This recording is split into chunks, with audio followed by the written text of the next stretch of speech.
ಎಲ್ಲ ವ್ಯಾಯಾಮಗಳು ದೈಹಿಕವಾಗಿ ನಮ್ಮನ್ನ ಫಿಟ್ ಮಾಡಿ ಆರೋಗ್ಯಕರವಾಗಿರುವಂತೆ ನೋಡಿಕೊಳ್ತವೆ. ಆದರೆ ಯೋಗಾಭ್ಯಾಸ ದೈಹಿಕ ಆರೋಗ್ಯದ ಜೊತೆಗೆ ಮಾನಸಿಕವಾಗಿಯೂ ನಮ್ಮನ್ನ ಬಲಶಾಲಿಯಾಗಿಸುತ್ತೆ. ಮನಸ್ಸಿನ ಒದ್ದಾಟ ಅಲೆದಾಟಕ್ಕೆ ಯೋಗವೇ ಪರಮ ಪರಿಹಾರ. ನಮ್ಮ ಚಿಂತೆ, ಖಿನ್ನತೆ, ನೆಗೆಟಿವ್ ಥಾಟ್ಸ್ಗಳನ್ನ ದೂರ ಮಾಡುವ ಯೋಗದ ಪ್ರಾಮುಖ್ಯತೆಯ ಕುರಿತು ಇಲ್ಲಿದೆ ವಿವರ. ಮನಸ್ಸಿನ ಒದ್ದಾಟ ಅಲೆದಾಟಕ್ಕೆ ಯೋಗವೇ ಪರಿಹಾರ. ದೈಹಿಕ ಮಾನಸಿಕ ಆರೋಗ್ಯ ವೃದ್ಧಿಗೆ ಯೋಗಾಭ್ಯಾಸ. ಶತಮಾನಗಳಿಂದಲೂ ಭಾರತೀಯರು ಆರೋಗ್ಯ ಕಾಪಾಡಲು ಮಾಡಿಕೊಂಡು ಬಂದಿರುವಂತಹ ಯೋಗವು ಇಂದು ವಿಶ್ವ ಮಾನ್ಯತೆ ಪಡೆದುಕೊಂಡಿದೆ. ಯೋಗವು ಒಂದು ವ್ಯಾಯಾಮವಾದರೂ ಇದರಿಂದ ಕೇವಲ ದೈಹಿಕವಾಗಿ ಮಾತ್ರವಲ್ಲ, ಭೌತಿಕ ಹಾಗೂ ಮಾನಸಿಕ ಶಕ್ತಿ ಸಿಗುತ್ತೆ. ಬೇರೆ ವ್ಯಾಯಾಮಗಳು ಕೇವಲ ದೇಹವನ್ನು ದಂಡಿಸಲು ಮಾತ್ರ ಇದೆ, ಆದರೆ ಯೋಗ ದೇಹ ಹಾಗೂ ಮನಸ್ಸು ಎರಡನ್ನೂ ದಂಡಿಸುವಂತೆ ಮಾಡುತ್ತೆ. ಪ್ರತಿ ವರ್ಷವೂ ಜೂನ್ 21ರಂದು ವಿಶ್ವ ಯೋಗ ದಿನವನ್ನಾಗಿ ಆಚರಣೆ ಮಾಡಬೇಕು ಅಂತ ವಿಶ್ವಸಂಸ್ಥೆಯು ನಿರ್ಣಯ ತೆಗೆದುಕೊಂಡ ಬಳಿಕ ಪ್ರತಿ ವರ್ಷವೂ ವಿಶ್ವ ಯೋಗ ದಿನವನ್ನ ಆಚರಿಸಲಾಗುತ್ತಿದೆ. 2015ರ ಜೂನ್ 21ರಂದು ಮೊದಲ ವಿಶ್ವ ಯೋಗ ದಿನವನ್ನ ಆಚರಿಸಲಾಯಿತು. ಯೋಗಾಭ್ಯಾಸದಿಂದಾಗಿ ದೇಹದಲ್ಲಿ ಒಂದು ಅದ್ಭುತವಾದ ಶಕ್ತಿಯು ಹೊರಹೊಮ್ಮುವುದು. ನಿತ್ಯವೂ ನಿಗದಿತ ಸಮಯಕ್ಕೆ ಇಂತಿಷ್ಟು ಸಮಯ ಯೋಗಾಭ್ಯಾಸ ಮಾಡಿದ್ರೆ ಅದರಿಂದ ದೇಹ ಹಾಗೂ ಆರೋಗ್ಯಕ್ಕೆ ನಾನಾ ರೀತಿಯ ಲಾಭಗಳು ಸಿಗ್ತವೆ.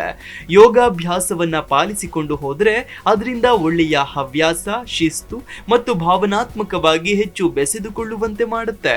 ಇದು ನಿಮ್ಮ ಒಳ ಮನಸ್ಸನ್ನ ಜಾಗೃತಗೊಳಿಸಿ ಆರೋಗ್ಯಕರ ಜೀವನ ಹಾಗೂ ಜೀವನದ ಆಕಾಂಕ್ಷೆಗಳನ್ನ ಪೂರೈಸಲು ನೆರವಾಗುತ್ತೆ. ಯೋಗದಿಂದ ಸ್ಪಷ್ಟತೆ, ಶಾಂತಿ ಮತ್ತು ಸಂತೋಷ ಸಿಗುತ್ತೆ. ಕ್ರಿಸ್ತಶಕ 400ರಲ್ಲಿ ಬರೆಯಲ್ಪಟ್ಟ ಯೋಗ ಪಿತಾಮಹ ಪತಂಜಲಿಯವರ ಯೋಗ ಸೂತ್ರ ಎನ್ನುವ ಪುಸ್ತಕದಲ್ಲಿ ಯೋಗದ ಬಗ್ಗೆ ವಿವರಣೆ ಇದೆ. ಈ ಪುಸ್ತಕದ 2ನೇ ಆವೃತ್ತಿಯಲ್ಲಿ ಯೋಗವನ್ನ ಮನಸ್ಸಿನ ಅಲೆದಾಟ ನಿಲ್ಲಿಸುವುದು ಎಂದು ವ್ಯಾಖ್ಯಾನಿಸಲಾಗಿದೆ. ಇದರಲ್ಲಿನ ಕೆಲವೊಂದು ಸೂತ್ರಗಳು ಇದನ್ನ ಪಾಲಿಸೋರಿಗೆ ಮನಸ್ಸಿನಿಂದ ಮೇಲ್ಪಟ್ಟು ಯೋಗ ಸ್ವಾತಂತ್ರ್ಯವನ್ನ ಪಡೆಯಬಹುದು ಅಂತ ಹೇಳಿದೆ. ಇಂದು ನಾವು ಹೆಚ್ಚಾಗಿ ದೈಹಿಕವಾಗಿರುವಂತಹ ಕೆಲವು ಆಸನಗಳನ್ನ ಅಭ್ಯಾಸ ಮಾಡುತ್ತೇವೆ.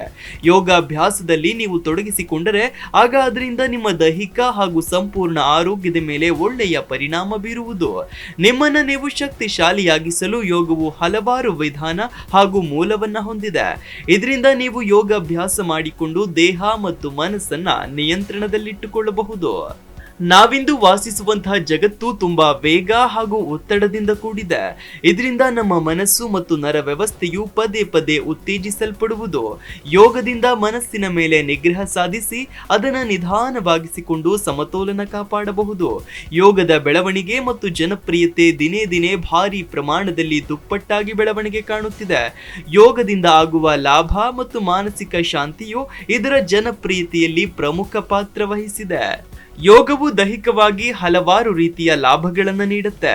ಯೋಗಾಭ್ಯಾಸದ ಸಂದರ್ಭದಲ್ಲಿ ದೇಹವು ವಿವಿಧ ರೀತಿಯ ಚಲನೆಗೆ ಒಳಗಾಗುವುದು ಮತ್ತು ಇದರಿಂದ ಒತ್ತಡ ಅಥವಾ ಕೆಟ್ಟ ಕುಳಿತುಕೊಳ್ಳುವ ಭಂಗಿಯಿಂದಾಗಿ ಉಂಟಾಗಿರುವ ಸೆಳೆತ ಮತ್ತು ನೋವನ್ನ ಕಡಿಮೆ ಮಾಡುವುದು. ಯೋಗ ಕೇವಲ ನಿಮಗೆ ನೆರವಾಗುವುದು ಮಾತ್ರವಲ್ಲ, ಸಮತೋಲನ ಮತ್ತು ಸಂಪೂರ್ಣ ಕ್ರೀಡೆಗೆ ಇದು ಸಹಕಾರಿಯಾಗುವಂತೆ ದೇಹವನ್ನ ರಚಿಸುತ್ತೆ.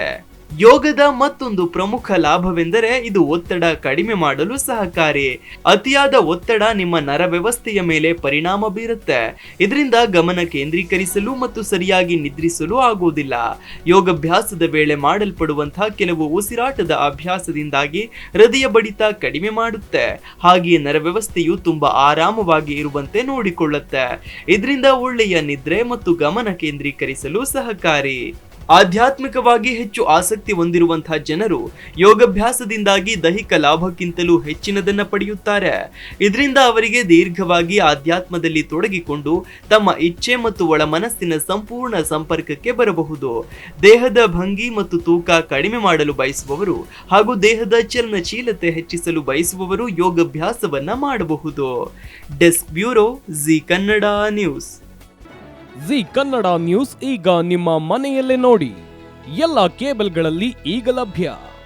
ಸನ್ Direct 292, Jio TV 1334, U digital 162, City cable 51, GTPL 17, Abhishek cables 821, Rock line telecommunication 51, Shri Basaveshwara number 60, Vinayaka digital number 53, In digital number 896ರಲ್ಲಿ.